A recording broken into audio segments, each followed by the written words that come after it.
Is this the best exercise for your shoulder? Oh, wait. Okay, now is this the best exercise for your shoulder? Okay, well the towel roll probably made it a little bit better, but I'd like to pose an argument against loads and loads and loads of external rotation. Yes, external rotation is a great motion, and it is something that we often need a lot stronger in our shoulder, but I find that it started a little too early in the rehab process. So what I like to do is develop the scapula strength first. Think about it as your base. So when you do external rotation, you are primarily working your rotator cuff. Okay, those external rotation muscles of the rotator cuff, which is great, we need it, but we don't need that to be our prime movers. Think about that as the assisters, the stabilizers, the little guys, so to speak. We need to get our big guys working a lot more before we throw loads of external rotation on there.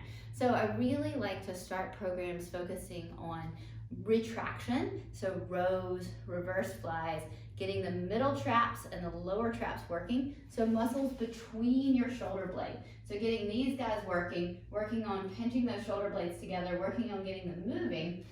But before I do that, I even like to work another muscle first. And this is probably my favorite muscle in the whole world, and it is the serratus anterior.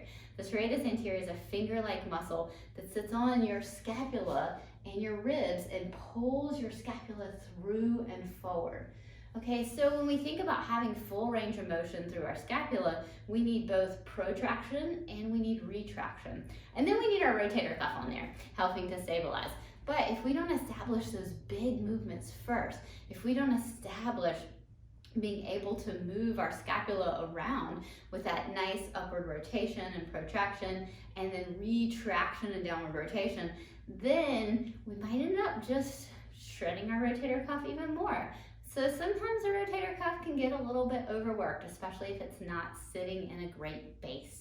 So I'd like to argue that if you are trying to Google shoulder rehab programs instead of seeing a professional, and you think external rotation is where you should start and end your programming, I would love to pose an argument to you to please work on the movement of your scapula. Work on the movement of this nice big scapula. So we can see here from the end, work on the movement of this nice big scapula. Get these mid traps working, get these lower traps working, and get the serratus pulling through before we work our little rotator cuff up here to establish that great base so that you can have the best feeling shoulders possible that don't have tightness and don't have pain.